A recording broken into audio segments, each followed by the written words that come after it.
We're seeking the public's help to identify the driver of a vehicle that was parked at the old CPS DCS welfare building in the city of Delphi that was abandoned on the east side of County Road 300 North next to the Hoosier Heartland Highway between the hours of noon to 5 on February 14th. We also believe this person is from Delphi, currently or has previously lived here, visits Delphi on a regular basis, or works here. We believe this person is currently between the age range of 18 and 40, but might appear younger than his true age, directly to the killer, who may be in this room. We believe you are hiding in plain sight. For more than 2 years, you never thought we would shift gears to a different investigative strategy, but we have. We likely have interviewed you or someone close to you. We know that this is about power to you, and you want to know what we know. And one day, you will. A question to you. What will those closest to you think of? They find out that you brutally murdered 2 little girls. 2 children. Only a coward would do such a thing.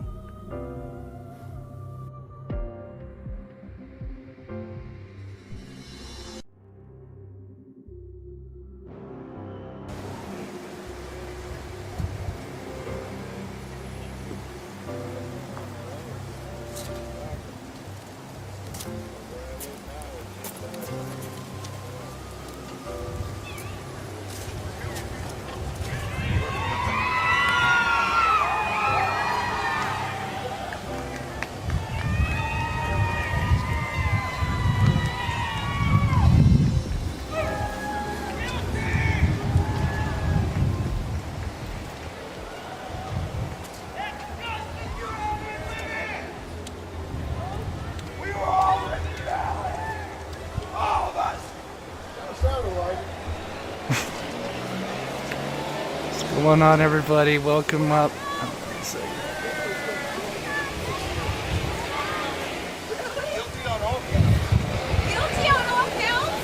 Oh, that's good to hear. Oh, what do you guys think? Now, a day to let it sink in. It still feels a little bit surreal. So happy for the family. There they are right there. It's part of the family. How's everybody doing? Gonna be back to my normal time, so, but yeah, what an amazing moment. Exactly. Let me know in the chat, were you guys nervous? You guys thinking the other way? Let me fix this for a second here. Shout out to you guys. Leah, good to see you. Mad Ninja, yes, justice for the girls. Oh my gosh. It's amazing. Red Sauce, thank you so much. Yeah, such a moment of relief. Angel, good to see you. I'm not sure if it's the same Angel if you email me with the pet pictures, but I did get those in finally, and we'll be showing those tonight. Of course, first I want to shout out to Mitzi, Olivia, Sensei for filling in, modding. You guys are legends. I don't know what I would have done without you guys, so huge shout out to those guys, and of course to all my mods that keep this show going. So thank you guys so much. Yeah, let me know in chat how you guys felt.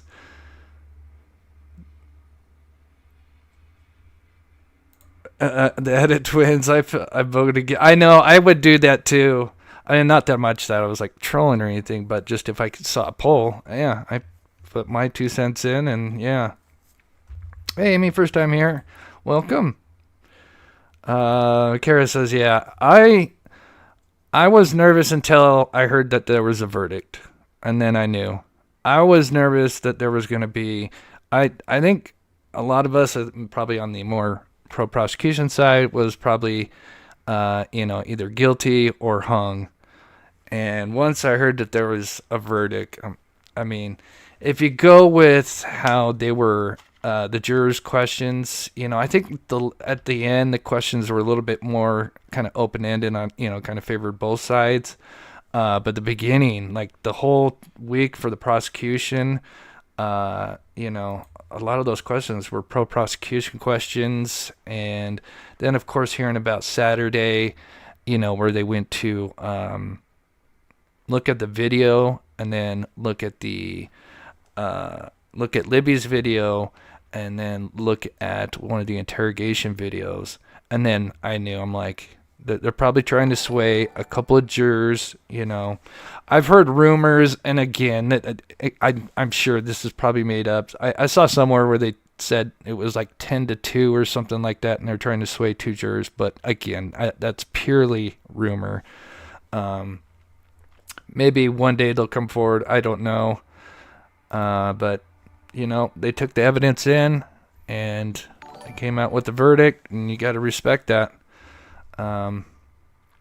Miss Doglover, well done, jury, and most importantly, well done to you brave girls. Yeah, Libby for her video, and Abby hiding the phone in her shoe. And I kind of think, and I'll kind of touch on it in today's live, I do wonder if there was actually more to, it was, obviously both girls were brave, but I think there could have been more with what Abby might have done just before they crossed the river, because obviously the phone was found under Abby. So it makes me think there was some kind of handoff, possibly, because clearly it was on Libby before the video ends. So it could have been in her jeans pocket, and then of course Abby got in her jeans. But yeah. Heather, whatever, good to see you, sweetheart. Thank you so much for your membership. Glad I re-upped and still be here. Thank you so much. Let's see here. Yeah, there's already, of course, Murder Sheet. I think they've already had a book going. They've mentioned that. And yeah, and of course, I'm sure there'll be books, and there's already a book out for Brian Koberger, and all that. But yeah, let's just play this for a minute here, so I can just make sure my settings are good. Peggy, you were nervous. Think it could go either way. Yeah, I was nervous until they said there was a verdict, and I was like, it's got to be guilty. It's got to. Yeah, was it? Yeah, so we'll talk about the appeal process. I've heard, again, the law side of stuff, that's not my expertise, but I've been hearing that it could take like up to 2 years, and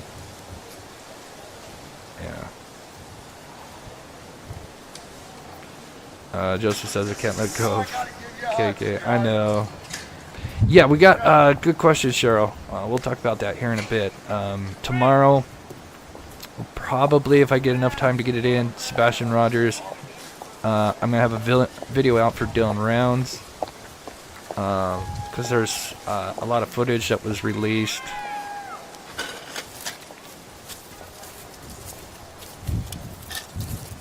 What's up, Josh Posh? Good to see you. Buddha Bell. I think I just emailed you. I got your pet as well. Miss Melissa, the jury had a hard job, and I'm sick of the other channels talking about them getting it wrong. Oh, the things some of them have been saying. Oh, it's disgusting. It is just truly vile. Truly vile. And it's funny, some of these channels are like, yeah, we got to respect what the jury says. And I knew that some of these people, if it didn't go their way, they're going to come up with some excuse. And I just heard some atrocious ones last night.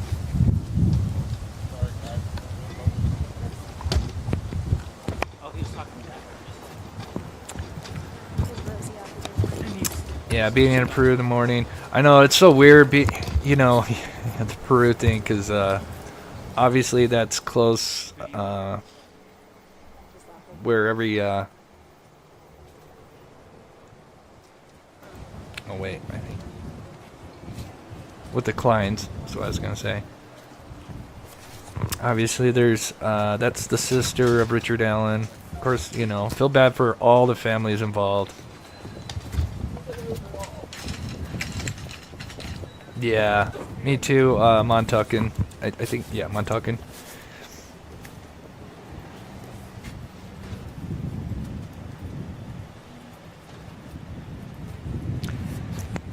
I just hope, they get to release the evidence, not all the evidence, but, the interrogation videos, so we as the public can hear his voice.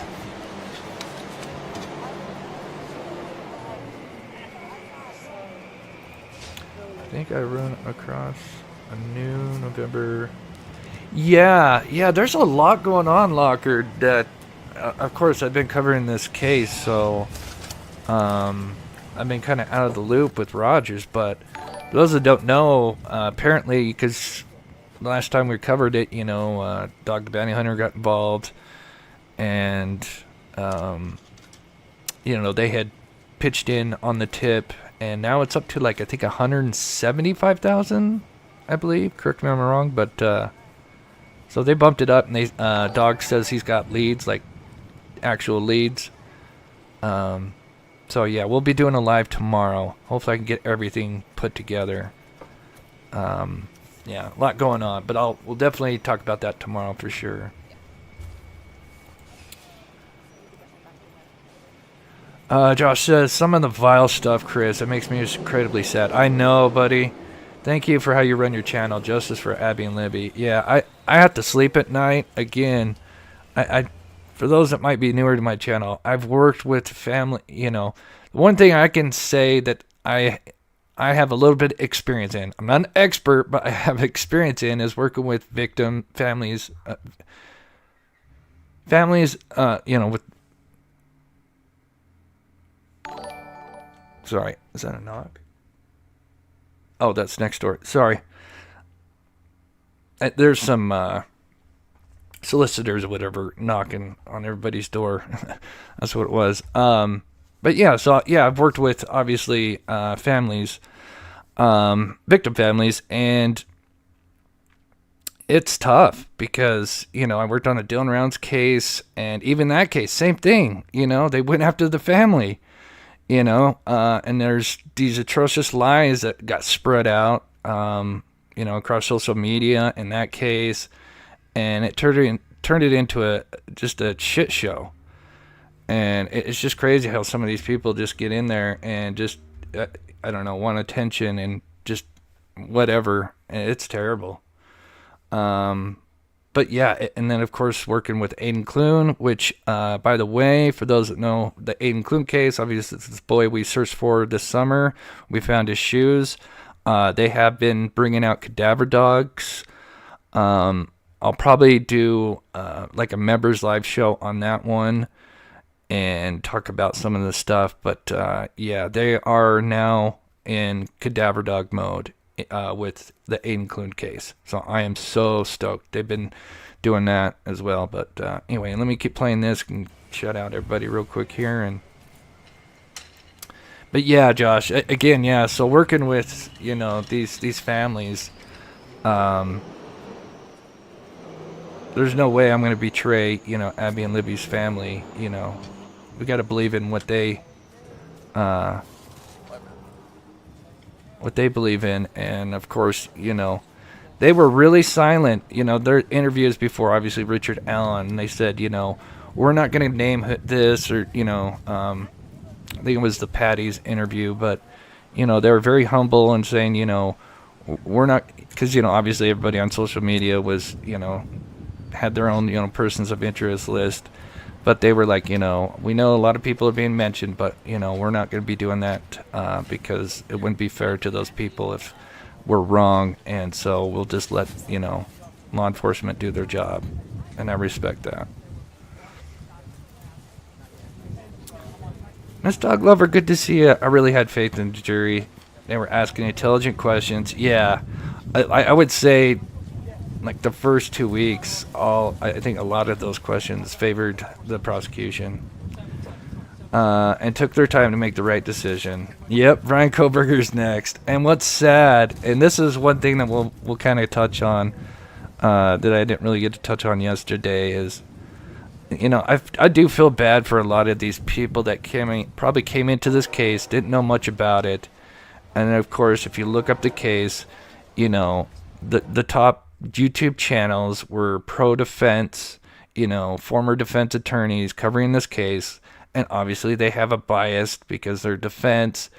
And, sadly that they're not getting the full picture. And like I said, I watched some of these channels, and I was just blown away because, like, I'd listen to Murder Sheet, who was, obviously, they think Richard Allen was guilty, but they would still give credit to, the defense when they were doing good. Or if the prosecution was doing bad, they said, I feel like this, with this witness, this lawyer didn't do that well, but then, this lawyer came in, did well. And so they were giving credit where credit was due. And I felt like I got the most accurate information from them as far as what was actually going on, because I felt like when I would listen to these pro-defense on what was like how was the atmosphere inside, it was such a 180. They're just saying like, oh, prosecution is doing terrible, and defense, they're just killing it. And, well, that's on you, Of course, it's been an honor to be part of your crew. Yeah, Sensei, and if you would like to continue, we'd happy to have you. But no worries either way. But God bless you, Sensei, for helping. Hey, Tom, running late. Hope all is well. Same to you, buddy. Thank you so much, as always, for your amazing support. You're a legend, buddy.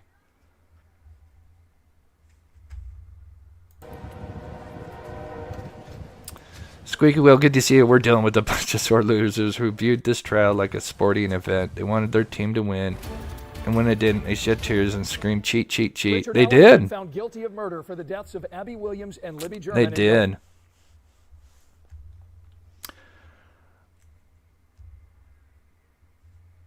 And again, I don't blame all the people, like the viewers. Like, it just, and we'll talk about it. I'll play some highlights here, and then, because I don't know if everybody heard like what went on inside the courtroom. And there's actually the time that apparently, so I'll just say this now, but so Libby's phone turned off at 2:32. So that's when she was attacked, somewhere around in that time. And guess what? According to somebody that was inside the courtroom, because when they brought everybody in and the jury was brought in, apparently it only took minutes. I mean, it was over in minutes. Reading the verdict, and then just everybody was got out. But they said that they put on the handcuffs at 2:32 p.m. That sounds like justice, divine justice to me. That's pretty wild.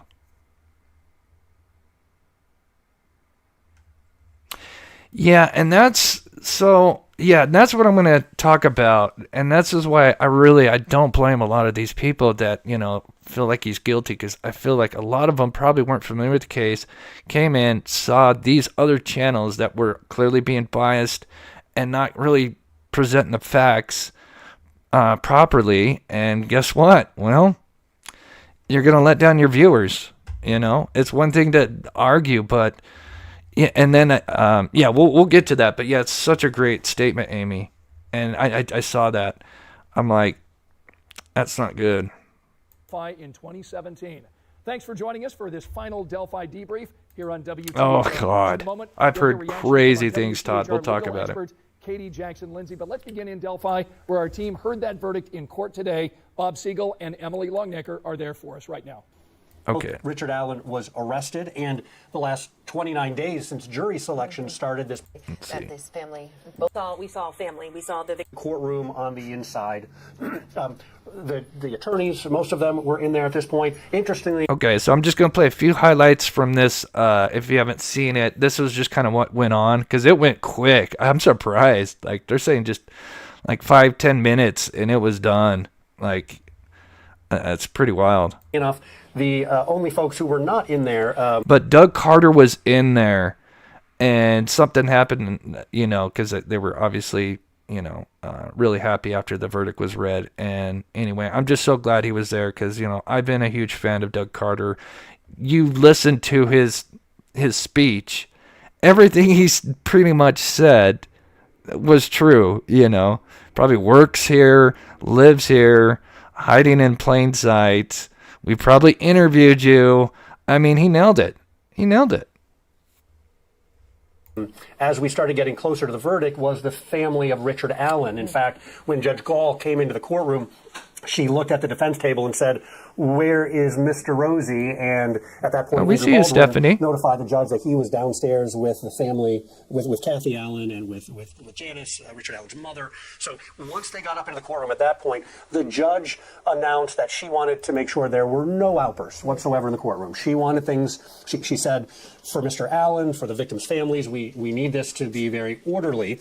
And she... She said this before the jury was brought in. She said, "This has been a long haul.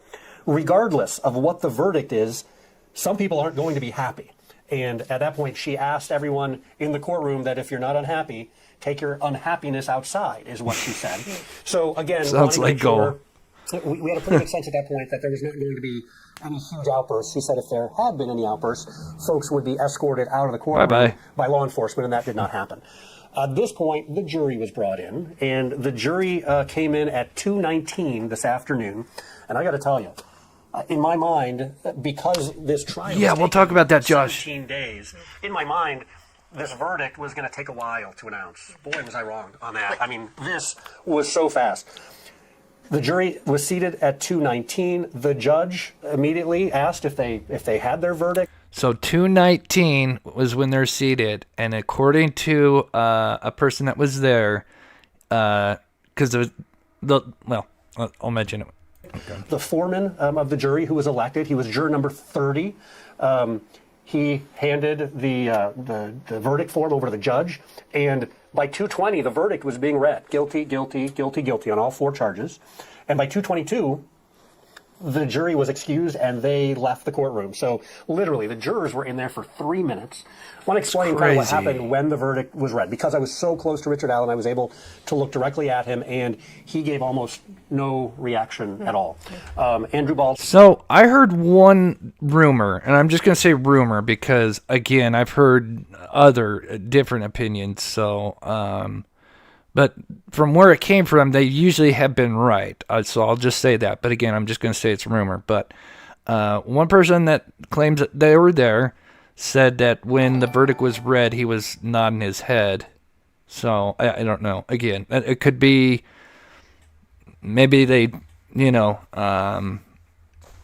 misinterpreted it, or maybe it was true. I don't know.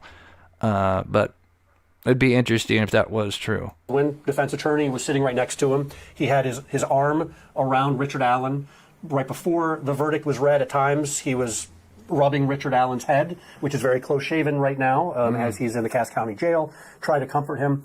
Very little reaction from the defendant. Yeah. I was able to see the victims' families off just behind me to the left. And I saw Becky Patty, which is Libby German's grandmother. She was sitting with Mike Patty, her husband. The two of them, she was holding on to Mike's arm. Ugh. As the verdict was read, the first guilty, I heard off to my left, "Yes!" And I knew that had come, again, from the direction that came from. That was from the victims' families. And when I look back at Becky Patty, she put her head down on Mike Patty's shoulder, clutched him closely, poor got a people. smile on her face. A few moments later, she was crying a little bit, emotional. But again, no huge outbursts at that point. I was able to see off to my right, I was able to see Richard Allen's family. They looked angry. His mother and his wife were crying. It was shortly after that, Richard Allen looked back at them and he said, "Are you okay?" I didn't see their reaction to that. But for the most part, things in the courtroom were pretty subdued and pretty calm. They wanted to watch Libby's video, which has Down the Hill in it, the video, and an interrogation video, which means that they were matching the voice, is what I mean, I wasn't in there, but that's what I would, take from that. I mean, if you're going to take 2 videos, and I thought that was interesting, of course the lawyers have to be there, but yeah, I thought that was very interesting. Yeah, on Saturday, that was the rumor. And Richard Allen was let out in handcuffs. Before that, they had talked about. So 2:19, jury sits down at 2:32 is apparently when he's handcuffed. And if that's true, that obviously that is when Libby's phone had turned off, and that is when he had begun attacking the poor girls. So that's kind of divine justice. Yeah, like I added the Stay Wild Mustang. Good to see you. Yeah, I cannot wait to actually hear his voice. Like, apparently, I can't remember which, I don't know if it was Lauren from Hidden True Crime or Susan Hendricks, but there was a phrase that he said, they said, like, just hearing his voice, especially like in one of the interrogation videos, you could hear him better, and in the phone calls, but I think, there was a phrase that he said, I'm assuming in one of the interrogation videos, and they're like, oh my God, that particular phrase he said, it wasn't like down the hill, but it was something probably in, something with that tone. And then they were like, oh my God. Like when I heard, I can't remember who said that though. When the sentencing was going to happen, and we'll talk about that in a little bit. But it was once then the judge and the jurors had left the courtroom, that's when all the emotion really happened. Yeah, the Libby's video. So just, BG video, Libby's video. It's a 43-second video. Now the public, we've only seen cuts from that, and they did that on purpose because they didn't want the gun that allegedly can be heard being cocked, because obviously that's a detail they didn't want out, and then obviously they didn't want to have the girls in there, and then of course Bridge guy. Richard Allen is only seen for just a second, and now we know. So yeah, she was basically filming Abby, and at first it was just kind of like they were just kind of talking normally, and then then of course obviously Libby knew something was up, and then at one point because Abby's still in the frame and she's actually blocking Richard Allen, who's approaching them from behind. She turns the video, the camera to the right. So what, instead of portrait, it's landscape, I'm assuming. And that way, then the camera obviously now is kind of to the right, a bit of Abby to, see them. So yeah, that's just one full video that has audio in it, but they just kind of snipped up just a portion of Richard Allen and BG with the loop on it, and then of course they had the guys down the hill. The judge didn't want to see it while she was in there, but as soon as the judge left the courtroom, at that point the families started hugging and embracing each other. They stood up, they started hugging one another. The victims' families did. State police, they've been in this for the long haul for the last 7.5 years. Some of the most emotion I saw in the courtroom today was actually from state police. Superintendent Doug Carter was right in the front row, sitting just to my left. He was sitting there with his wife. They were holding hands. When the verdict was read, I noticed their hands, they grasped each other's hands. Oh my God. Doug Carter put his head down in his hands, and I could see that he was very teary-eyed. He was crying. And that's so amazing. So obviously that's the first time here. Well, I mean, except for I put this together, but yeah, I heard that the first time today. I knew Doug Carter was there, but man, that's so amazing. I love Doug Carter. He's a guy that clearly wears his heart on his sleeve, and God bless that guy, man. He wanted this to be solved before. Obviously, he wants that in Flora, of course, but sadly, Flora's just there's just nothing really to go off in that case. But he still wants obviously both of them to get justice. But that's just amazing to hear that. the defense team, they stayed very calm and relaxed, almost as if they were expecting this result today from the jury. We love hidden true prosecuting crime. team, on the other hand, they were embracing one another. Stacey Diener got up. She was hugging some of the investigators, and she was hugging Nick McClelland and Indiana State Police detective Jerry Holman, who has been instrumental through this case. He actually went over to Nick McClelland, and he hugged the prosecutor and he kissed him on the cheek. Again, just I think relief and a lot of excitement that the jurors came back today with the verdict that the prosecution was looking for. As far as the defense team, a disappointment, but there will be next steps, and we'll talk about that in a little while as well. And there we were waiting outside. I mean, I don't know. I feel like at least 100. Yep, and then there were certain people that I watched that were in there that were pro-defense and said, doesn't sound like Richard Allen, or, or he doesn't sound like Bridge Guy. And it's like, man, everybody else in that courtroom, a lot of people said that was Bridge Guy. That sounded just like Bridge Guy. 100 people, maybe more. And that's why I am praying that obviously the gag order still continues till sentencing. And then we'll probably see what happens from there. But there's a couple more things here. Waiting outside, media, local folks, up like this, and it was hard to see. And then right after he came out, it was not a minute later, a reporter from Court TV came out, and she had a piece of paper. She was really quiet, and she just held it up like this, and it was hard to see. But so everybody kind of leaned in. It was this moment everyone kind of leaned in and got closer, and that's when you saw guilty, guilty, guilty, guilty, and then there it was, and people cheered. I mean, people erupted in cheers, and some people you heard some people not happy, but honestly, that was really, really drowned out by the amount of people cheering that were really happy to see this. So. A lot of emotion, Scott, in court today, especially in the latter part when the verdict was read, and some of that emotion spilled outside afterward. We saw the families hugging one another out there, and I mean, it doesn't even have to be pro Allen, but this is the thing. I'm kind of jumping ahead, but that was the problem. Like I said, if you were new coming into this, and you just like YouTubed it. And what channels were you gonna see on the top? You would see obviously, AB for those that know that the abbreviation. A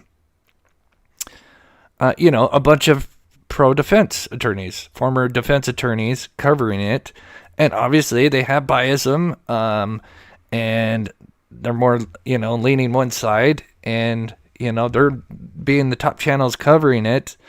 And, sadly, because like I said, I watched a couple of shows and I just couldn't believe, I'd listen to them and then I listened to Murder Sheet and it's like, wait a minute, she was saying that, the prosecution was doing terrible here and here and here and here and defense was killing it here. And it's like, well, I'm actually hearing the opposite, so...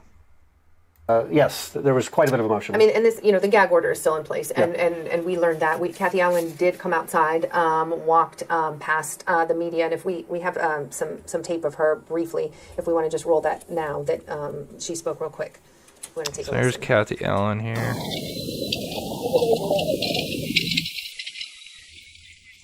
I don't know.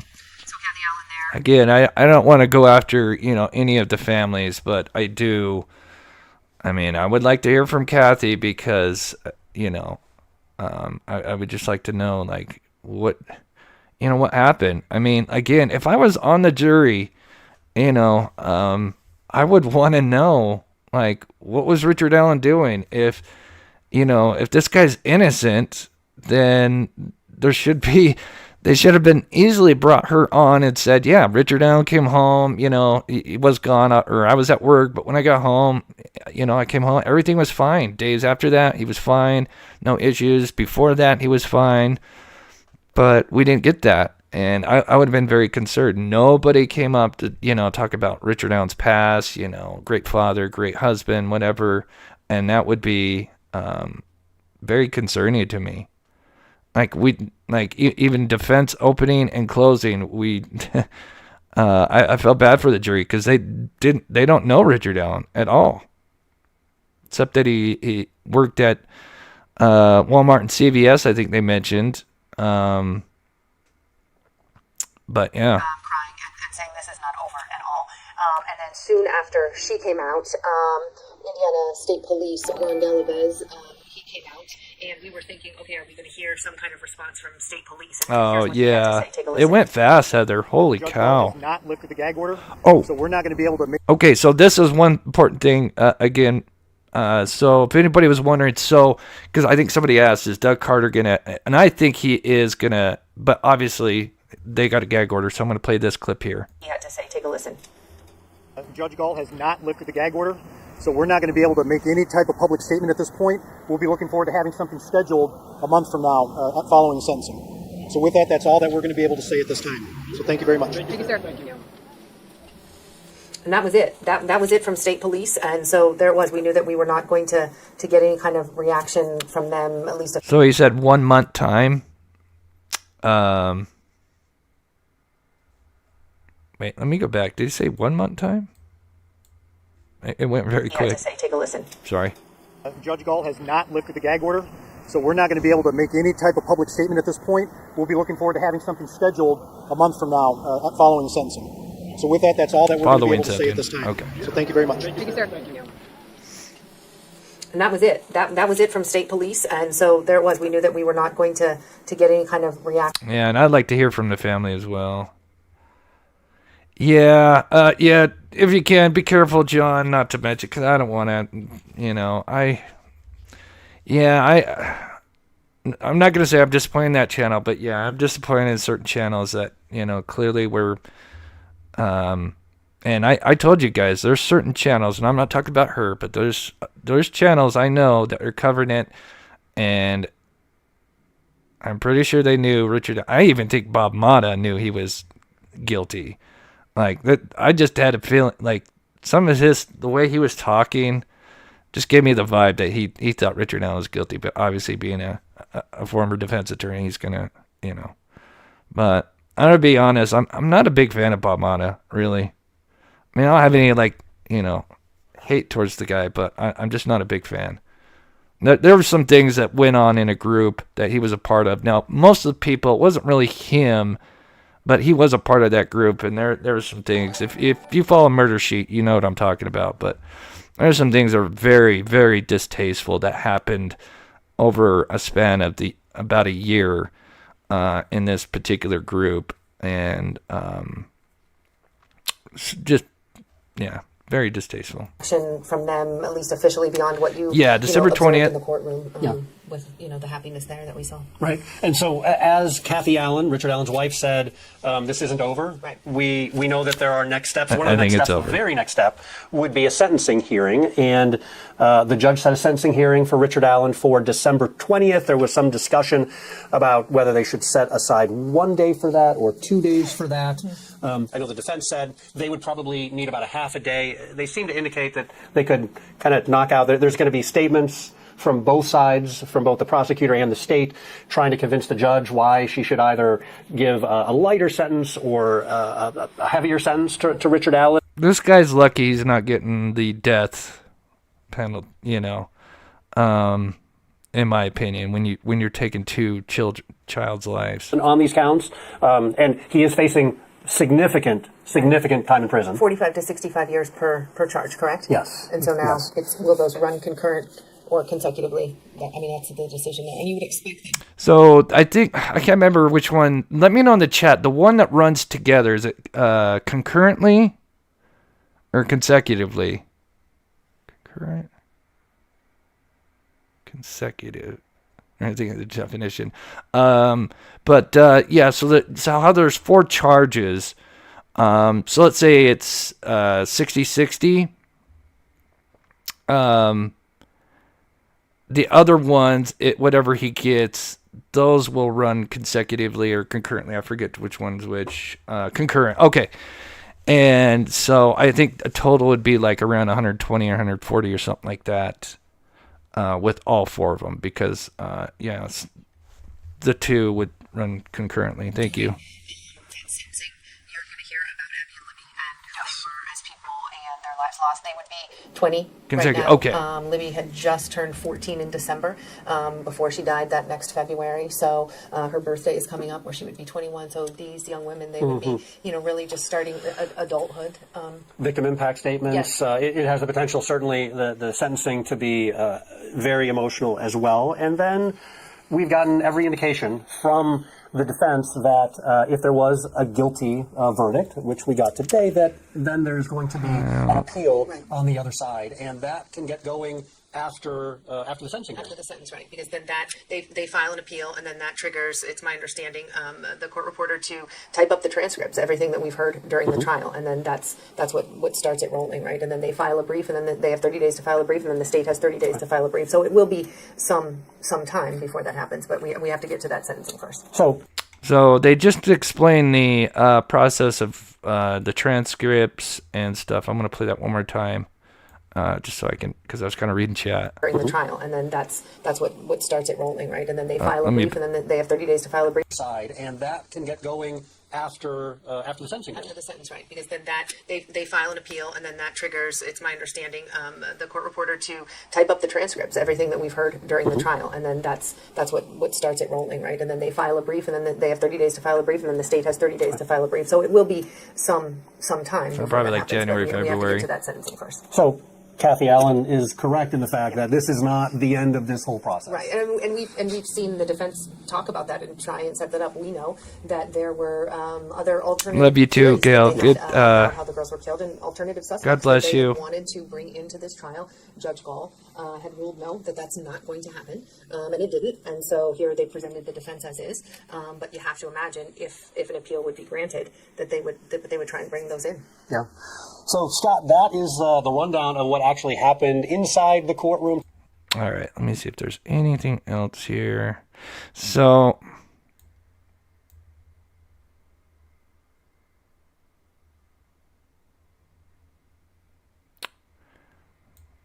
yeah, let me take a sip here.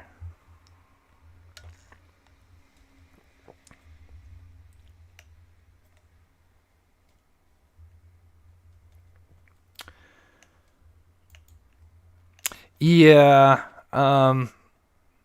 Again, it's a case that obviously, because people hear that this guy's held, without being charged in prison, and it was kind of blown out of proportion because he wasn't really in solitary. When people think solitary, they think he's being held in a hole, and he's beaten every day, and that's not the case. Like, they have cameras there 24/7. Obviously, if that was the case, these defense attorneys would have had him, off on a technicality well before his trial. If that was the case, if there was proof that he's being, beaten half to death or whatever, how people were trying to portray it as, I can't believe in the closing statements that these defense attorneys really had the nerve to show some drawing of a guy on a rack. How appalling is that? That is so far-fetched. And really, it loses its value because you're showing something that's so medieval that it doesn't really translate well to what Rick experienced, because this guy had a tablet. He had people to speak with. He saw the doctor pretty much every day. He could have had a TV, but he refused it. I gotta get an itch. It sucks. Sorry, guys. Got it. But they wanted to put that out there. So what went wrong with this case and the social media aspect? And this is just something I wanted to cover. And again, I just pulled up this one, but obviously this was one of the top YouTubers covering it. And if you went into her channel, again, I'm not personally attacking her. I'm just saying, as somebody, if you were coming into this case that you weren't familiar with it, and you see this person who's covering it big time, well, then you're just going to get one side, which is obviously biased for the defense, and you're not going to get, the full picture. And so that's why I feel bad, is because there's probably a lot of people that just, unfortunately, were watching the wrong people, or weren't getting, all the information.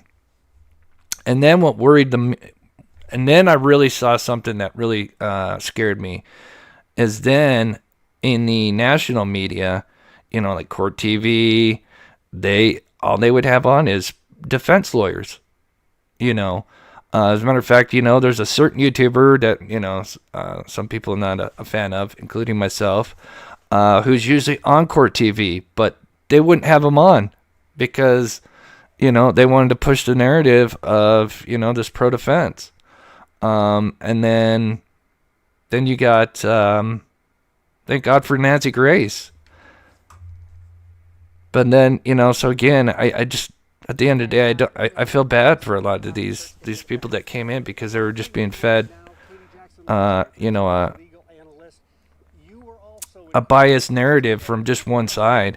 And then this channel, because obviously this is one of the local channels, and they had this lady on, no offense to her herself, but, she was, I think she was former prosecutor and now, and then former defense, and now, she was helping them out. But I felt like as more it went on, she would argue both sides. I give her that, but I felt like she was still more pro defense. And I noticed that more and more. And it was like, okay, now it's even on the local news. They're kind of going pro-defense. And it's like, well, God, anywhere that people come across this case, if they're not getting, multiple, sources, they're just going to get pro-defense. And then they're going to hear all this stuff that he's being tortured and, whatever. And yeah, and then that's going to get, obviously, people's emotions, and yeah, it's a bummer. Yeah, I was trying to be, humble. Again, there was times that she did argue both sides, but yeah, she was clearly very pro-defense. And so, again, and then you get these channels that come out of nowhere that haven't been covering this case, come in, act like they know everything about the case. There's a certain channel, TNT, come in, and again, and I'm not here to attack channels, but I'm just presenting an example. And they come in, and then they let the chat run wild with all these false info in their chat. And they run with it. I couldn't believe it. People saying that the photo's fake of Libby, the video's fake. There's no metadata. Oh my God, I saw that about a week ago. I couldn't believe it. I was so pissed off.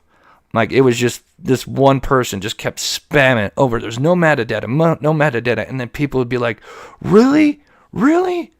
And it was just like, holy shit. And so if anybody wonders why this channel, we always try to tell people, if you're going to share an opinion that you don't know is for sure fact, please use in my opinion, because that's why. Because you get channels that just let people run off with all this stuff, and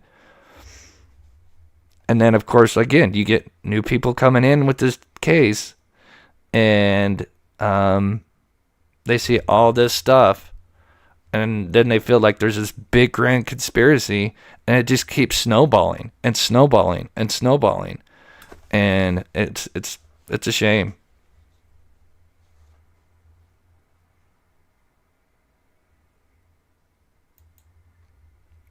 Agree. Yeah. Yeah, I love Lauren. She did amazing. Yeah, huge shout out to her. I think she might even be based out here in Utah, which is amazing. I had no idea. I think, as somebody knows for sure, I think they may be based out here in my hometown. But yeah, she did amazing. I'm so glad. She's the only big YouTuber that, thank God, had a voice of reason.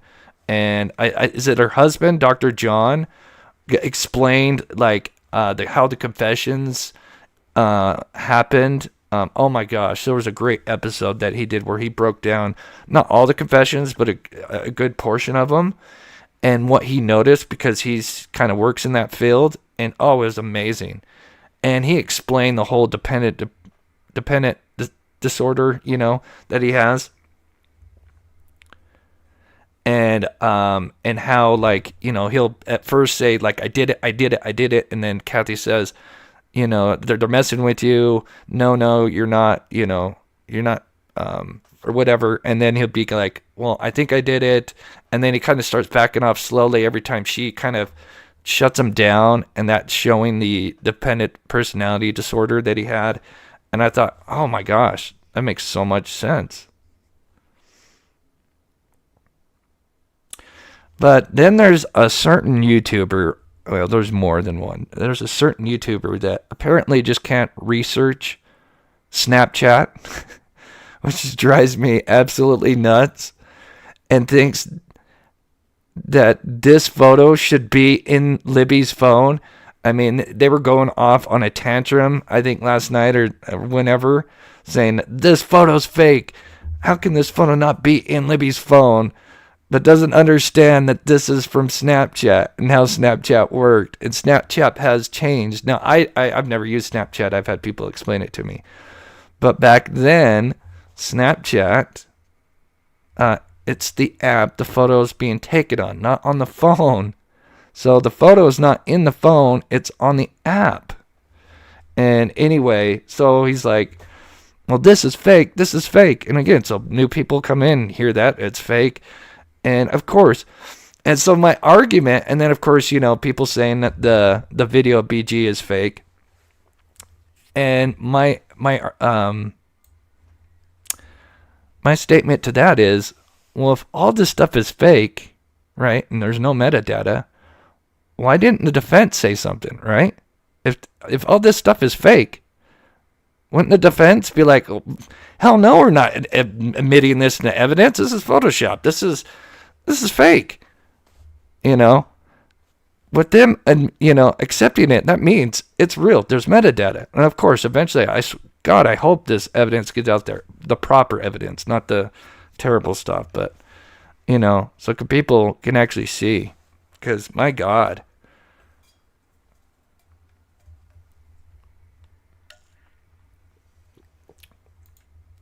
I posted this on my social media, and there were so many. Oh, I'm so sorry.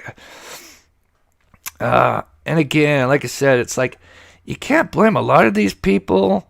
I think some know, but I think there's a lot that are just, unfortunately, they're just misinformed, and they're just kind of coming in.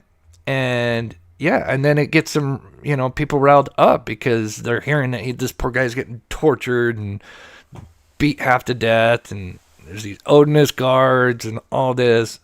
And it wasn't the case. All his confessions were either when he was on his tablet, and clearly there would have been somebody there. There's a camera recording on him 24/7. I don't know how many times I need to remind people. There's cameras everywhere. I mean, if he was being beaten, these defense attorneys went through a bunch of hours, who knows how much footage they pulled, and clearly showed some of it. If there was something that they did that was out of line, clearly this guy would have been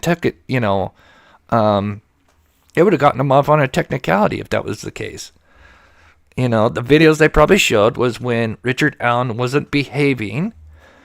And when you don't behave, go listen to somebody that was actually in prison, that's in the, and they'll tell you, hey, if it's time to let you out and you're not, listening to them, well, they got to get you out, and there's, they have to protect themselves. So there's going to be things that aren't going to be pleasant, but, it's protocol, and that's to keep them safe, as well as the prisoner safe, because obviously he's a high risk prisoner.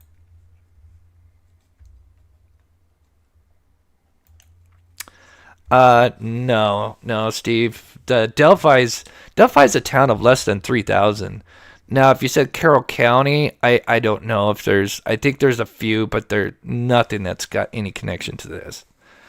But no, Delphi, no. Delphi, this is the only murder they had. They would have a few.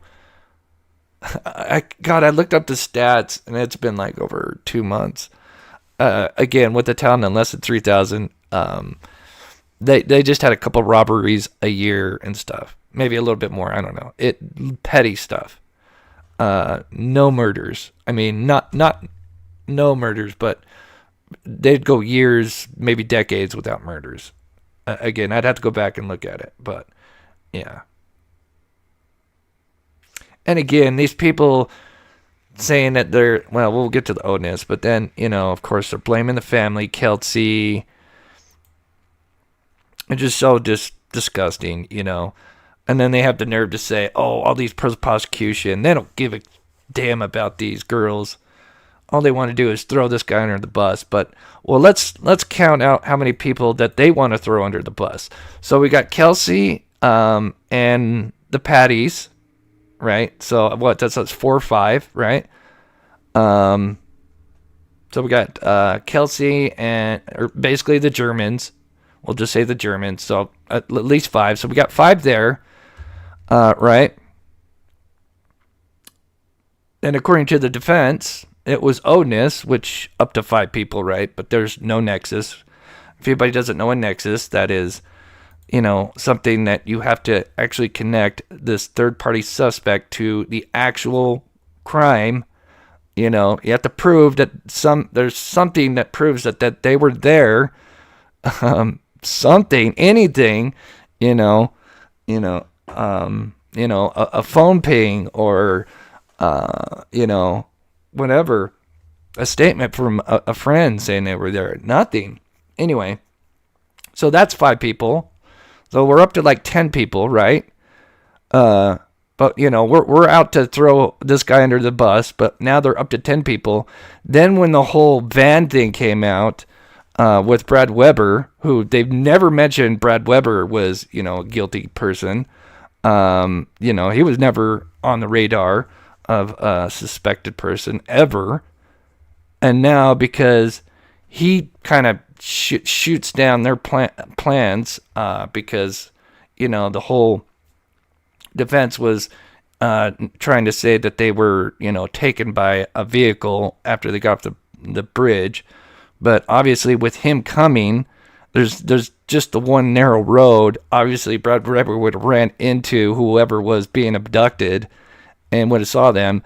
So now the only way to get around that is to say, it's Weber was involved. So now we got Weber. And then I heard that this guy was trying to connect Weber with Logan. So we're up to 12 people at the very least. I mean, how many people are we going to throw under the bus? Like, when do people start, like, questioning, like, what the hell? Like, I don't know.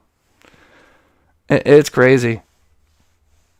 And I could tell you, from what I understand, everything was very cordial in the lines in the morning. Because there was both, pro-prosecution, pro-defense, according to Murder Sheet. And it seemed, especially right after the whole Brad Weber situation, because that was such a bombshell to everybody, especially for the pro-defense people, that they started having more people show up and their friends, and the line just start getting out of hand. And I'm sure there's probably people on both sides that may have been at fault for some things, but, it seemed like there was more one side that was really being, a pain in the ass.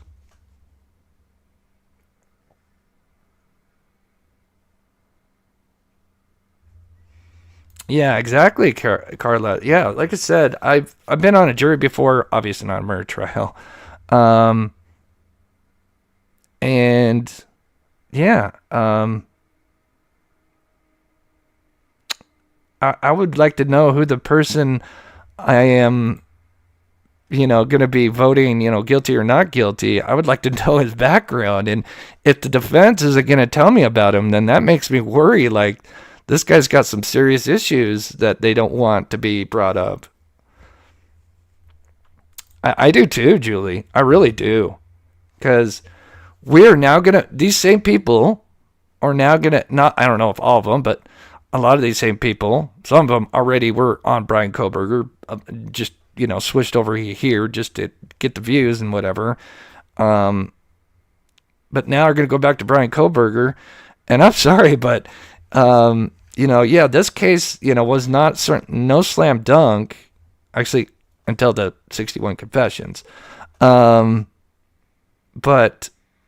Brian Koberger, for those that are familiar with the case, I mean, he is going to be filmed.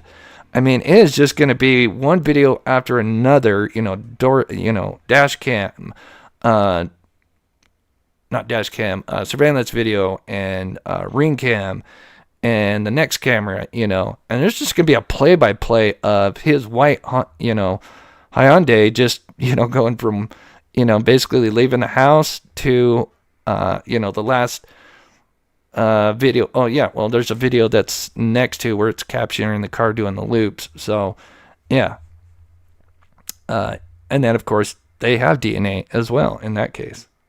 And for those that don't know, DNA is considered circumstantial, whereas confessions are considered direct evidence.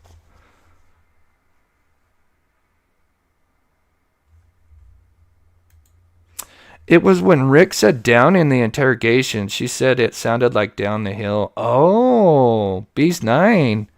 Thank you for sharing that. Interesting.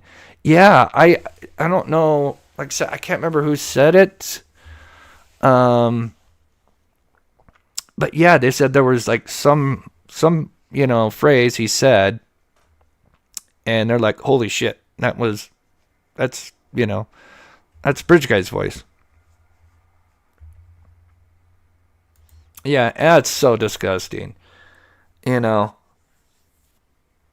guy's never been, they looked at him at the very, just like everybody else, they looked at all these guys. Ron Logan, for those that don't know, he takes a phone call at 2:09. 2:09? Yeah, 4 minutes before they're abducted. He has taken a phone call at 2:09. So if that phone call, I think he's making a call, one or the two, but it's a phone call, either way, at 2:09. And I'm assuming if they were able to pull those records, they know how long that call was. And obviously, if it's more than 4 minutes, and clearly it can't be Ron Logan because, the guy's not walking with a phone up to his ear. So, and I doubt he'd be making a phone call. He would have to be on the bridge at that point, running his butt off to catch up to these girls. So, yeah. I know it's so tough. It is hard not to say it though. But yeah, it is. It's Richard Allen. I've been trying to. I know. And then there's this one guy that made this video on him, and it's so stupid. And then the defense to sit there and go, oh, well, he had sticks in his garage. I mean, how pathetic. I mean, if I was on the jury and they bring Brad Weber up and they're pointing this stuff out. Well, actually, no, this is when... Was this in their closing? Or is this when they... Either way, just... No, that was in their closing, yeah. Saying they had sticks in the garage. I mean, that's to me, that would have spoke volumes, saying that they're just trying to point the finger at anybody but their client. And at the end of the day, the easiest thing you can say, I've done all my timelines and stuff. And again, who is the only adult male that was there before 2 p.m.? And basically between noon and 2. there's only one adult male on that. So it's irregardless of what time he wants to say. There, literally, you have these girls and Betsy Blair, who's running around doing her loops. She never saw anybody else. These girls never saw anybody else except for Richard Allen, at the Freedom Bridge, and nobody else. There's no other male. And then these people are trying to say that there's another, group of 3 girls that he ran into, not these ones, that just so happened to be, according to Richard Allen's statement, one had black hair, looked like they were babysitting, and were sisters, which all of those are true. So it's like he ran into an alternate universe of the same girls. It's crazy.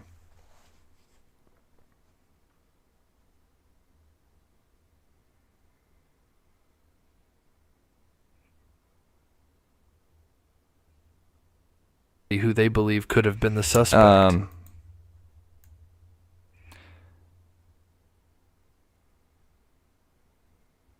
There was one more thing.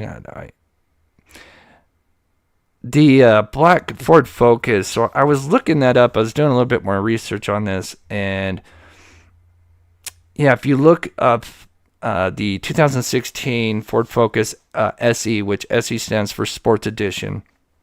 Now, that is a 3rd generation Ford Focus, where they're more focused on the hatchback style.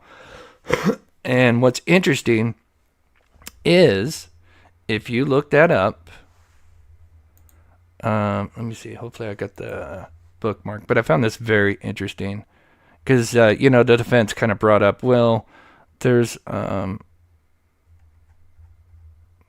bookmarks, that there were other, kinds of, black Ford Focuses. Did I not save it? Maybe that's it. Oh, yeah, there it is. So I noticed, these are different years of the black Ford Focus SE, right? So look at the rims. Notice the rims, except for this one here, but this is 2012. But notice all the rims are silver. Silver, silver, silver, silver, silver, and silver. 2015, and notice the color as well. Notice the color. None of these are black. Not the rims, but the car itself. Notice they're not the ones that are any color but black. They got silver rims. And then when you get to the 2016 black Ford Focus, it comes with these special black rims. So, even if there was another black Ford Focus of any other year, it would have been different. So, again, it just, obviously there's a bunch of nuggets that it was the totality of evidence in this case. It wasn't one thing, but again, I want to recap the case, but I just wanted to kind of put my 2 cents in, because we really only just got to kind of react to the verdict yesterday. Oh my gosh. So I just want to mention this particular YouTuber was trying to explain the headphones and that how Weber and Logan were involved. And that the whole reason that they plugged the headphones in is because they didn't want phone calls coming in. And if you notice, allegedly there was a phone call or something, or a message that was going to be received seconds before the headphones were coming in, something like that. I forget, something that happens with the phone. And anyway, he's saying that, yeah, they plugged headphones in it so to keep it quiet. And it's like, okay, so these killers just happen to have headphones on them, walking around, ready to kill a bunch of girls with headphones in their pocket, That way, just in case there's a phone that might go off, we'll just, instead of just, destroying the phone, we're going to just plug headphones into it. Anyway, he really tried to like explain like a bunch of stuff, and you could tell that he didn't really think this through before trying to explain it to his audience. And I'm pretty sure I lost a couple brain cells trying to process what the hell he was trying to say. It was just so... It was stupid. It was stupid.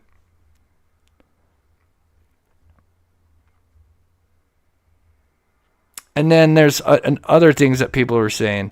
That the iPhone 6 was waterproof. No, it wasn't waterproof. It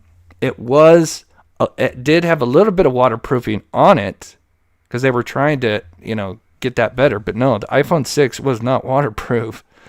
So anyway, again, I complained about a bunch of stuff, but again, it just, oh God. Yeah, I lost a few brain cells listening to that. I'm like, it was so funny because he had a chat, and you could tell he started like trying to like, clearly he was just spouting it off, not really thinking it through. And how ridiculous by the time he got done. It was like, oh my God, did you just hear what you just said, man? But he had like a chat, and you could tell that he kind of jumped to his chat for a minute to respond. So, and then kind of think, through, oh God, I wish I'd play it, but I don't want to, single anybody out. But oh my God. I mean, we really have to again, it's just Occam's razor, man. Again, he's the only adult male before 2 p.m.,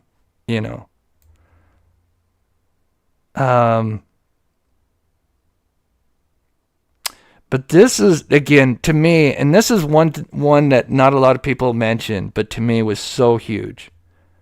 And I cannot wait for these interrogation videos to come out, because it sounds like there's some really interesting stuff that, Alan says Kathy says to Alan, but this one here where Alan says, there's no way a round from my gun was anywhere near those girls or the bridge. Now, obviously, you don't have the context that before that, but I could tell you all they said was, hey, we found your round at the crime scene. No mention of a bridge. They're not talking about bridge. He just comes at him, first, kind of just chit-chatting, and it just, comes at him with, we found this round. We believe it's yours. And then he comes out and says, there's no way it's near those girls or the bridge. And it's like, what? I mean, you would think the natural reaction would be like, no, my bullet wasn't found at the crime scene. But to say those girls or the bridge, wait a minute. Who mentioned a bridge? And then, of course, we now know in one of his statements right here to Dr. Walla, one of his confessions, looking at it, May 10th? Is it May 10th? No, May 3rd. I think this one's May 3rd. He says he then followed them to the bridge, did something to his gun, and thought that was when the cartridge came out, when he was on the bridge. And so now hearing that, of course, the police knew that he had racked his gun because they had the video, but, only the killer would know something like that.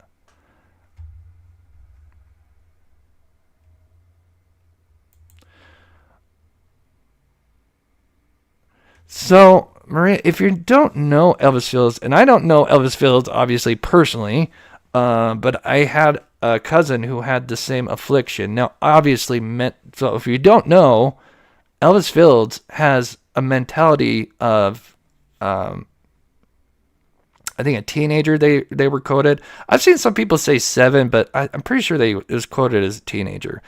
I had a cousin with the same affliction. Now, of course, every person's different, but those that don't know, this is a mentally challenged person, Now, does that mean he can't function in society? No, but, this guy's clearly not on the same level and would be, his whole thing spitting on the girls, which they took out of context in the Frank's memo, which is just, I mean, we could go through a laundry list of all the things that they either twisted or just flat out lied in. But I'm not going to go down that because it's just, I don't want to get too long. But I just, for being respectful, I appreciate that, Maria. But yeah, with Elvis Field, so with they went and they looked at him because they looked at these guys, in the beginning. And so they did a DNA swab, right? And right after they DNA swabbed him, now keep in mind, this is an adult, but has the mentality of a teenager. He asked them right after, well, if my spit was found on the girls, would I be able to explain that? Again, he's just being DNA, getting a swab and not really fully understanding what's kind of really going on. And so he's thinking in his head like, oh, maybe they found my spit on the girls. But obviously there was no DNA on the girls. We know that. But the confession to his sister, who knows? But again, you got to remember he's not on the same level as most people. So, just keep that in mind. And I think it's so ironic that these people pro-defense think, oh God, Elvis Fields confessed, but we're going to ignore the 61 confessions that Richard Allen did, it's crazy.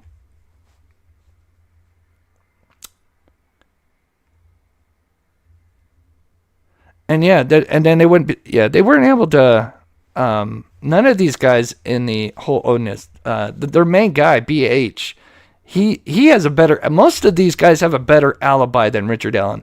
Richard Allen didn't have an alibi. So anyway, I don't want to get too much on arguing like the case because it's over. They voted guilty. The jury's spoken, and hopefully, I just pray the public gets to see the evidence. So because I think it would be completely different if it was like the Alex Murdaugh trial, where as the trial went on, evidence was kind of released and stuff. Obviously, that was videotaped, but yeah. So anyway, let's see. Let me get to chat here. Miranda Lee, good to see you, sweetheart. Hope you're doing well.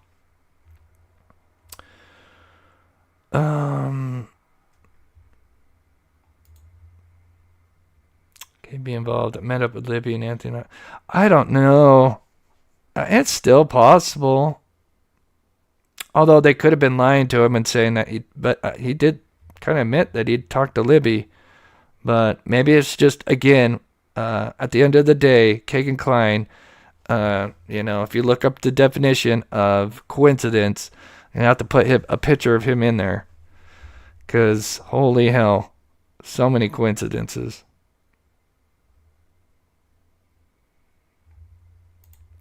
Hey, Miranda, good to see you. Thank you so much for your support. Hope you're doing well. It really was. They twisted stuff. The professor, that their whole Odinist thing, that like their big guy, their main guy that they were going to allegedly bring in to kind of help prove their whole Odinist thing was this Professor Turco. And they literally took his statement out of context. And he wasn't happy about that. And he was brought in. He was like, yeah, they took what I said out of context. I said, I can't remember what he was quoted saying, but it was taken out of context. And he said that it's possible there could have been a connection, but they took it like he's saying, yeah, there's a connection and this is Odinist. And yeah, the Frakes memo was obviously, it was for social media. At the end of the day, this is where the defense went wrong. They spent all their time focusing on social media, and it backfired. It backfired because guess what? It came down to 12 jurors.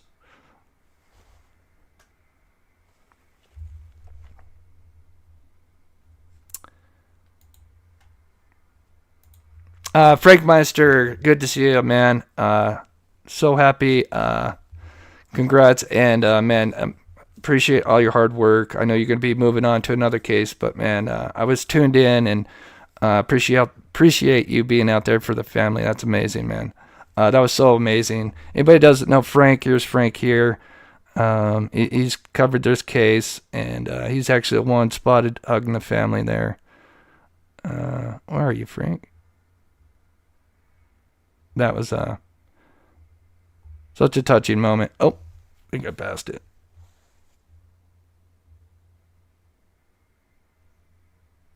There you are. There's Frank. Yeah.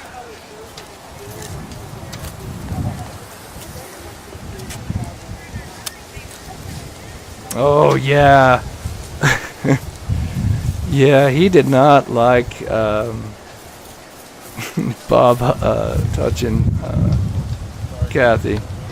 I mean, I wasn't there, but I heard he was not. He was giving the evil eye.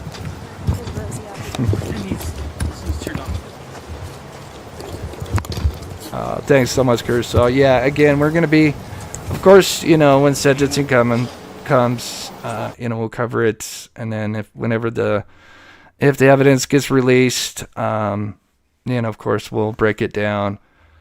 We'll do some voice comparisons and stuff like that. Yeah, so Aiden Clune, I've got info. Like I said, we searched for him this summer. We found his shoes, and they got cadaver dogs that have been out there searching for him, but unfortunately now it's kind of, it literally snowed today. We've got snow outside. It's crazy. So I don't think they're going to be going out anymore this year, unfortunately. But there was some possible hits, which could be a good sign. And then, of course, Sebastian Rogers, my source out there, told me some pretty wild stuff's going on. So we're going to be probably covering that tomorrow.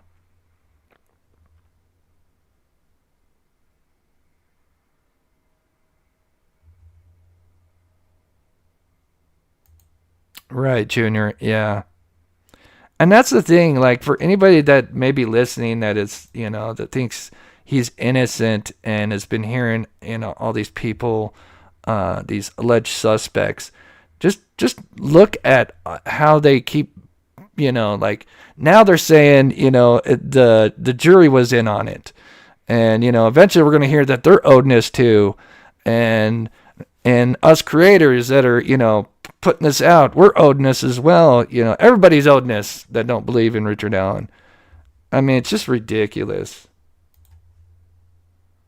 But yeah, they were saying that before we go, I can't believe, that there were actually certain creator, maybe others, but literally saying that they were taking photos of the jurors, which I don't know if I would be saying that on a live show. But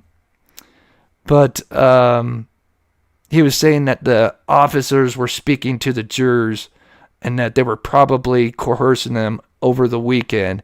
And it's like, well, I'm sure they probably were speaking, because they're probably, interacting, doing something.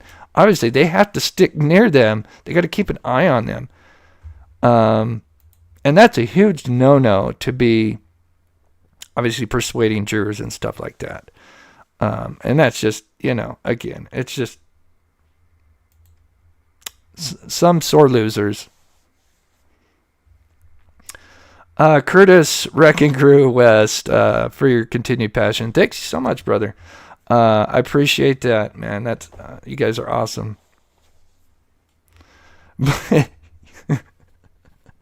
Right, yeah, the Freemasons. Yep. Again, if these people got away with it, how come they haven't done it again,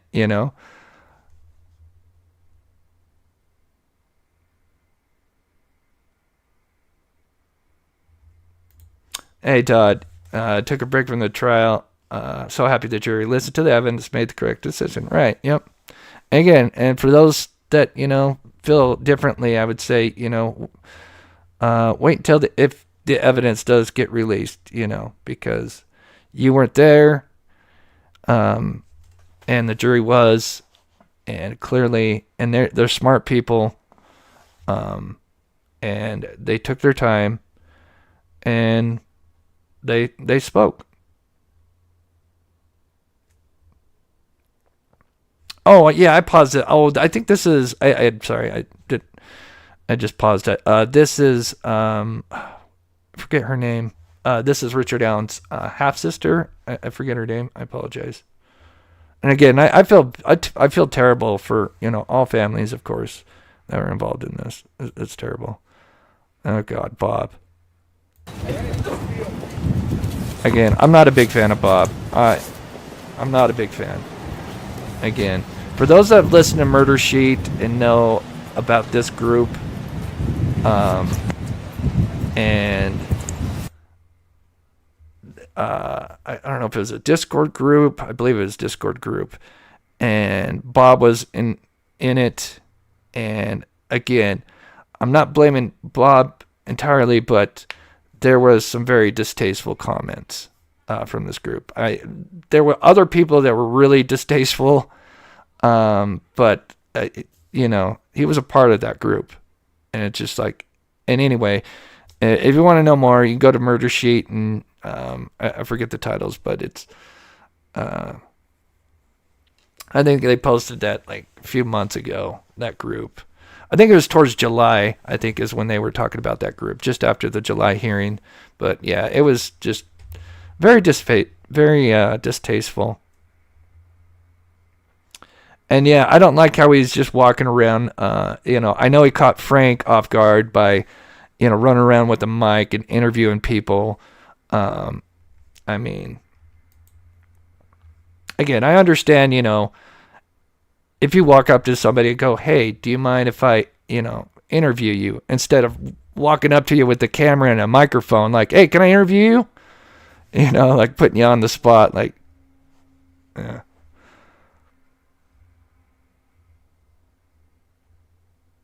And again, I just want to shout out Mitzi, Olivia, and Sensei coming in and helping us mod. God bless you guys, because obviously I was going at a time that I couldn't have my regular mods, a lot of them work or do something else. And so thank you guys so much.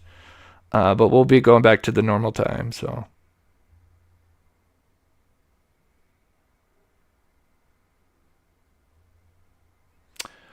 Evidence of CSAM was not found or presented. I think I think that's Kagan Klein, Malibu.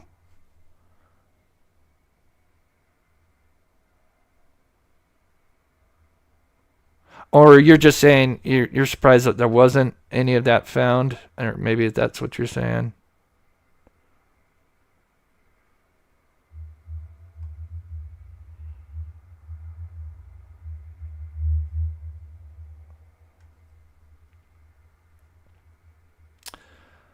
Alright.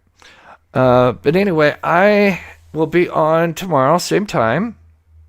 Oh, that's right. Yeah, Bob Mata is barred. That's right. Again, I don't want to throw hate at anybody. That's that's what we do on this channel. But again, I've heard what this group did, and Bob was a part of it, and it was very, very distasteful. I was blown away. So.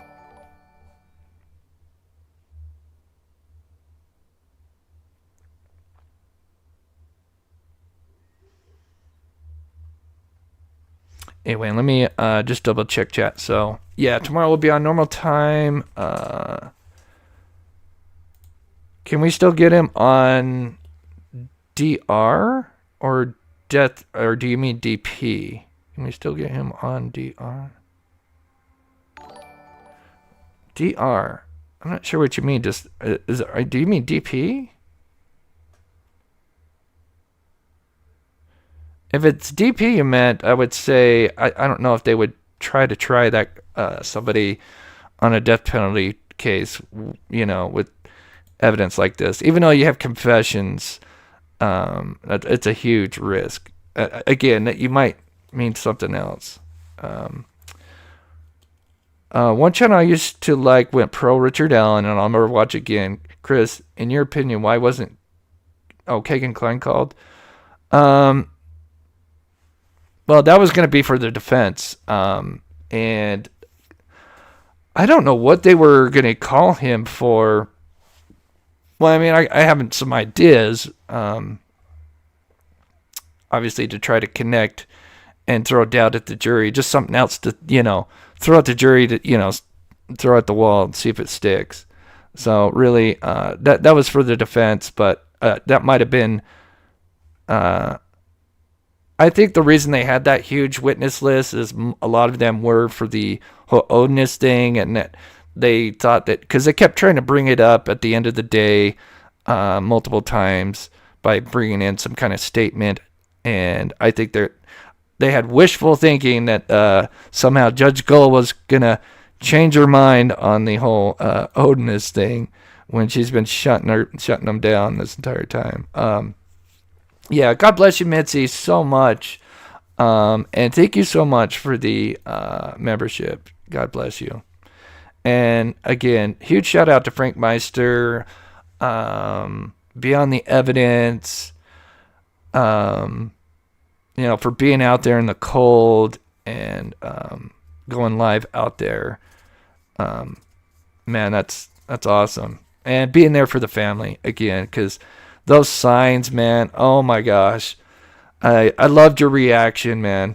That was so great when you were walking by and you saw those signs. Olivia says odds of him getting a pill is low. Yeah. I mean, yeah. But you can't blame them for not obviously fighting for him. That's their. Oh, death. Oh, yeah. So death row. Yeah. Is that? Oh, death row. Okay, death row. Yeah. So I think it's because the evidence isn't like, slam dunk. It isn't a slam dunk case. And I think people have, a hard time. It's one thing to sentence a guy to, life, but to put him down, I think you need a lot more. I know I love Susan Hendricks. God bless her. God bless Lauren. God bless Frank and a lot of these creators that did such an amazing job and coming together. Because clearly there were so many people that just sadly were just misinformed. Really. At the end of the day, I don't blame a lot of these people. They come in, they're not familiar with the case and get fed all this misinformation. And these people that just allow their chat to just run with all this fake information, and they even see it and they're like, even like run with it, like the TNT channel. I was pissed, letting this guy run off saying that, there's no metadata. I'm like, oh, God. Oh, Frank Meister. You can put Frank Meister in there. Oh, and Tom Webster. Yes. Oh, we love the Webster. Yes. Thank you, D. God. Yeah. Again, it's been a long couple weeks. But yeah, God bless Tom. Such a character.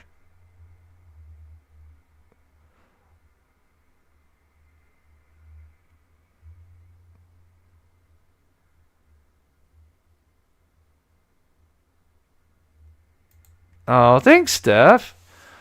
Yeah, like I said, I just went over the evidence, the facts of the case as we knew it. Yeah, of course, I told people I'm pro prosecution, but I went over the evidence that we have, that we know. I'm not gonna twist any of the evidence in more in my favor, or or the evidence that might not be in my favor. But yeah.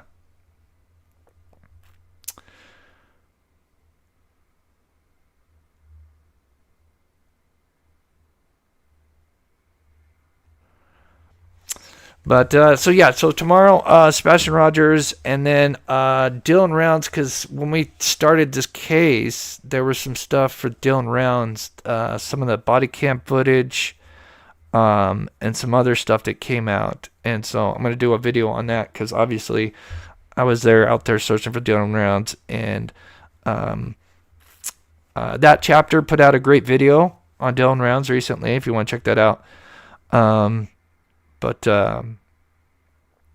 obviously, I was out there and I have some stories that, not other, others may not know about. I have unseen footage that I've been sitting on for, nearly 2 years because, I just couldn't show it because that was part of the search investigation.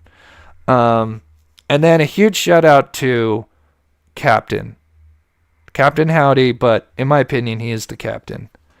A huge shout out to him because not only did he cover this case with integrity and put out videos, but he was one of the YouTubers that inspired me to become a YouTuber. So huge shout out to him. Yeah, I don't know if they'll put. Yeah, I think they have a special place, Olivia, for those kind of people, like Kagan Klein and stuff. I even heard somebody mention that he could be going. Where's Kagan Klein? Wabash? Yeah, I'm not sure. I'm not as familiar with that area, but yeah, he'll probably be kept in a special place that inmates like him.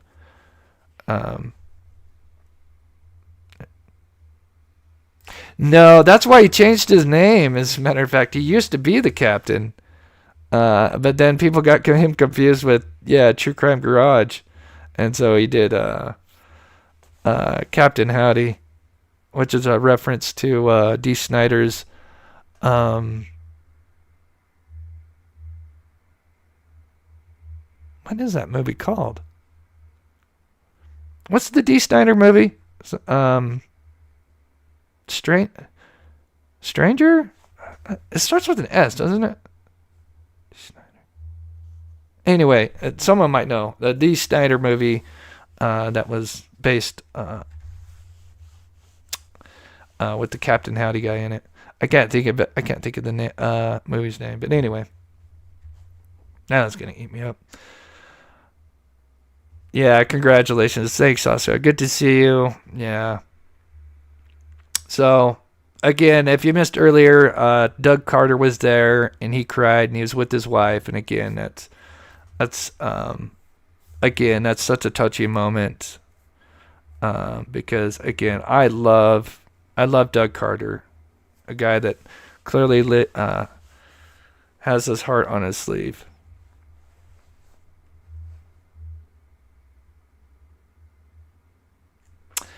Yeah, he was in some. It wasn't a big movie. Oh, okay, I'm going to look it up because it's going to eat me up. Let's see.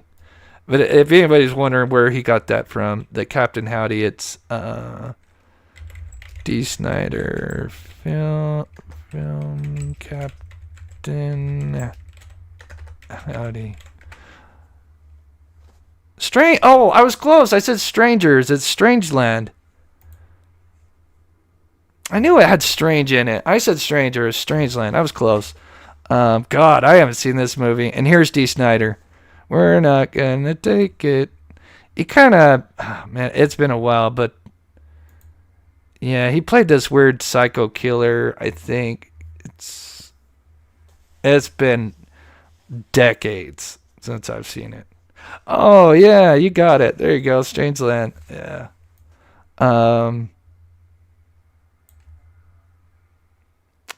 But yeah, I can't. I think he goes by Captain Howdy in that. But anyway, if anybody's wondering where that reference is, it's from that. It's kind of a cult classic, I think. An underrated horror film.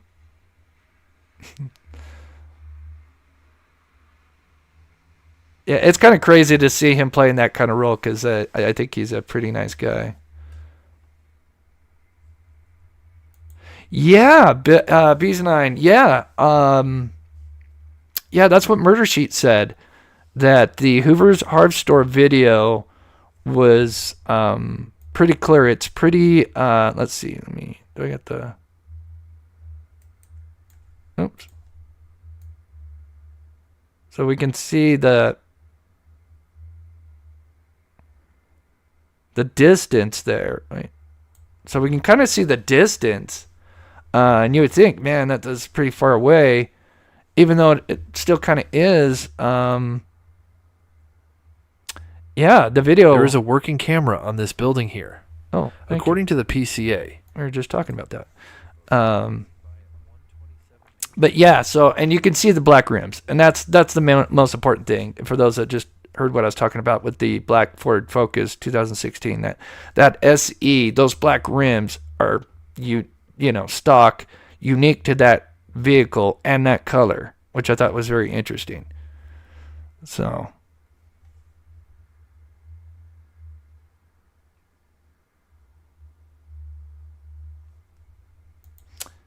Oh, is it also in The Exorcist? Captain Howdy? Or something else?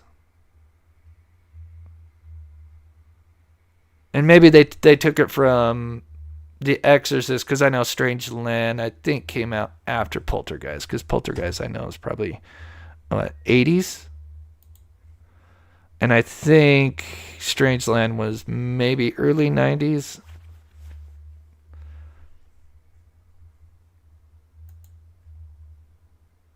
Yeah, I know. We could go over all that all day. Yeah, yeah, it's just, I feel bad for these people. Oh, 1998. Wow. Closer to 2000.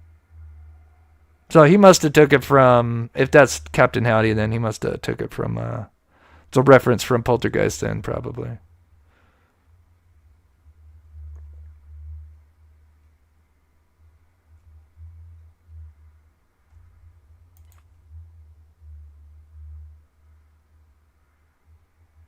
Yeah, I love Sam Worthington. Yeah, he's a great actor. I don't know, Miss Dog Lover. Somebody can answer that in chat. I never watched it. That was something I always wanted to do. And I know we've had it explained before in chat, but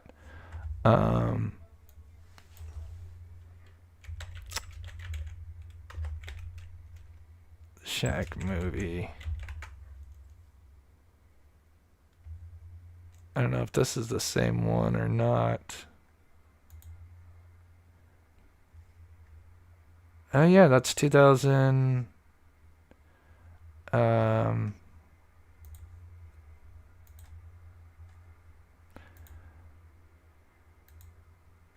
Story follows a father who, after suffering a family tragedy, receives a mysterious invitation to visit a shack deep in the wilderness. He confronts his darkest fears. And a spiritual journey. And, that's all we get. Yeah, I think it, I know somebody kind of explained it before.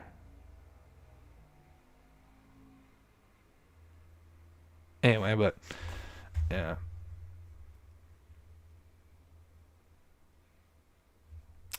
Yeah, again, and I hate to, I want to throw shade at them, but, I felt there were some times that Lawyer Lee had, because she had that one guy, Jumpsuit Pablo, on, and oh my gosh, like, I got some great insight on, like, what happens in jail.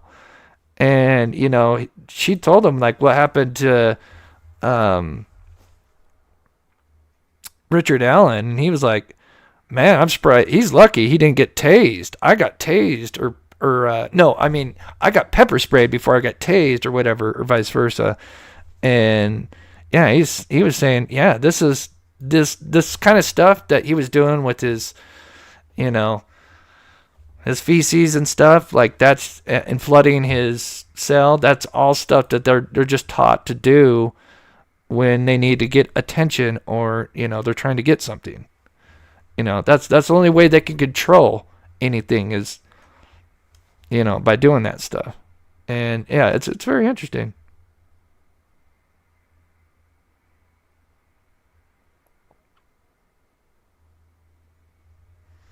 We should all watch the kid. Yeah. Good to see you, Will.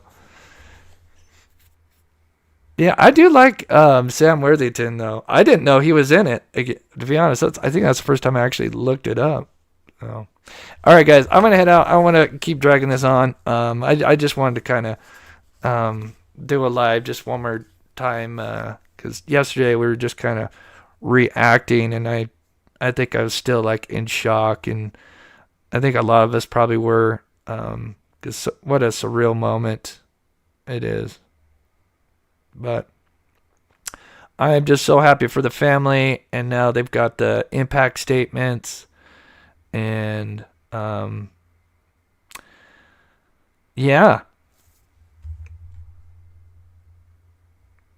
Thanks, CJK. God bless you guys so much. Like I said, we've got more coverage on all these other cases. I'll be honest, I lost viewers, subscribers, because I wasn't going with the mainstream narrative. And, I'm sorry, but I have to sleep at night, I've covered this case for many years. Like, the timeline is... I think it's so stupid that they're trying to say the timeline is not strong when it, like, the timeline and Richard Allen's statement. Richard Allen is the best witness. He is literally the prosecution's best witness and his worst own enemy. I mean, really, Richard Allen convicted himself. When it all comes down to it, Richard Allen was pretty much telling the truth pretty much 90% of the time. When you look at all this stuff, just a few, false things here and there, but 90% of it, he was telling the truth. And I think if it wasn't for his damn lawyers, we wouldn't even be here. There would have been a plea deal a long time ago, but his lawyers, maybe part of the family too, but I'm pretty sure it was probably the lawyers.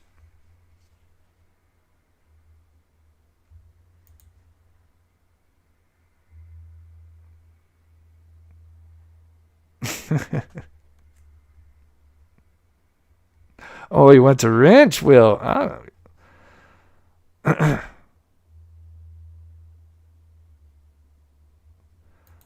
No, if they didn't show the verdict, they're not going to show.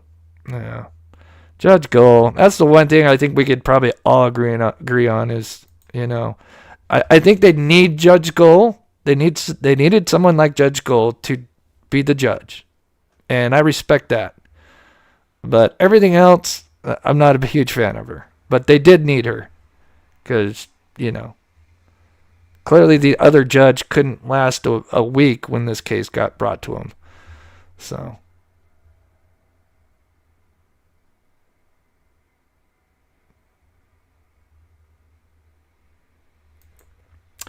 I would not be surprised if maybe something comes out long after and he just comes forward, And one last thing before we go, I don't know if you guys heard, but in one of, I don't know if it was Dr. Walla. I think it was the conversation with Dr. Walla. If you guys didn't hear this, I think this is so funny. He claimed, and I forget what the actual quote was, but he basically said, yeah, my lawyers, they're kind of, one's good cop, one's the bad cop.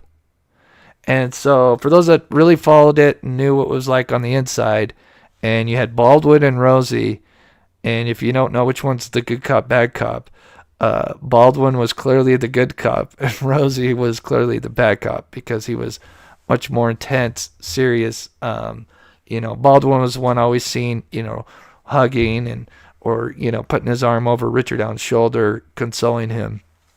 So I thought it was funny that he referred to his attorney as his good cop, bad cop. So.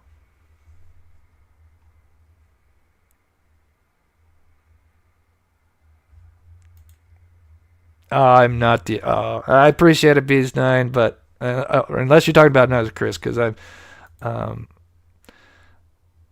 there's many others that were here. Like I said, Captain Howdy, like I said, he inspired me. So, all right, guys, we'll be back same time tomorrow. Likely Sebastian Rogers case, some crazy stuff. Sounds like, the theory is human trafficking going on with that case. Again, rumor, but we'll talk about some connections and some things that happened with my source and all that. And kind of goes into what's been going on with Dog the Bounty Hunter. So some really wild stuff there. So I got to get that all put together.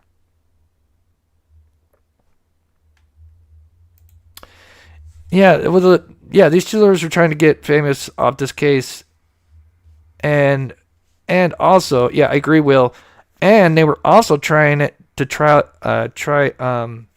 Richard out, basically, promote this in the social media context, and I think they spent so much time trying to promote this on the social media side of it that they forgot it doesn't matter what social media and all of us think. It comes down to 12 jurors. So, you're just wasting your time. And to me, yeah. So, all right, guys. Thank you, D, Sensei, Mitzi, Jennifer. I'm not sure if I saw Jocelyn in here. And, of course, Olivia and Olivia, too, of course. Got a couple of Olivias in here. But modding and keeping this a great community. But I love you guys. Thank you guys so much that have stayed supporting me, even though we've kind of been, the underdogs in a way, I guess. Or, I don't know, underdog's the right word, but, kind of in the minority when it comes to the public opinion. But sadly, that's on these channels that, are just feeding the defense narrative and not giving two sides. Well, I'm not saying I want to end on. I think it's so hypocritical. So you have these big pro-defense channels that are covering it, right? And nobody complains, right? And then you'll have them collab and stuff. And everybody's, oh, yeah, all my 3 content creators, Bob, Lawyer Lee, and Andrea all together. This is amazing. And then you have Tom Webster brings on 10 people, which, all of them, in my opinion, just has seen the case and put the pieces together. And they all thought Richard Allen was guilty, even though Tom didn't ask him before. And you'd have people come in his chat and literally say, oh, well, I'm not watching anymore because, this is only one-sided. But those people are in those defense channel panels and I don't see them complaining about not having some kind of prosecution side. So, again, just so hypocritical. Sorry, I just had to add that. There's just so much. It's just like, oh, God. Thanks so much, Pat. Yeah. And YouTubers. Yeah, and trying to, yeah. Yep.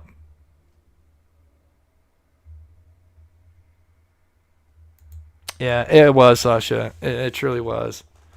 And again, if I'm going to cover a case, yeah, it's fun to speculate and go down some conspiracies when it's right and it fits. But if you're going to when there's tons of facts to the case and you're going to alter them or just ignore them entirely to fit your narrative, then you're just going to mislead your viewers, and then look, I'm sure they were super disappointed because they've been fed all this stuff from these big YouTube defense channels that they probably thought for sure this guy's going to be found not guilty, and were probably shocked as shit to find out he's guilty. And really, the people to blame are, yeah. So, all right, guys. Love you guys. We'll see you tomorrow. Be safe. Oh, pets. Let's run through these real quick here. Sorry, I got to run these through the... oh, the cat. That's awesome. Oh, he's got the pacifier. Oh, my God. So we got Trixie in here. I'm going to work these in with music. Thunder... Oh, such a cute. Oh, that's a lovely coat. Tyson, Twinkie, Marley, Tango. I don't have the name on this one. Then we got Teresa. I believe this is Teresa.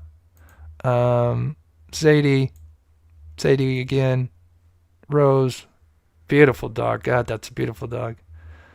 We got Fathead and Butterball, I think. It's the names.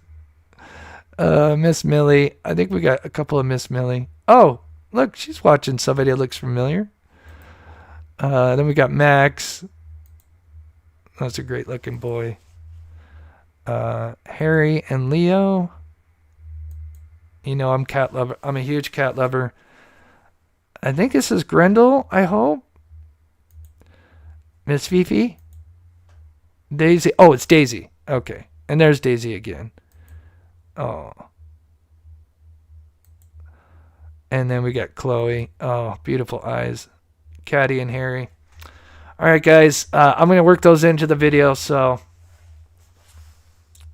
Hooray for critical thinking skills. Right. Yeah. Thank you, Low 12. Good to see you. God bless you guys. Have a wonderful night. Much love.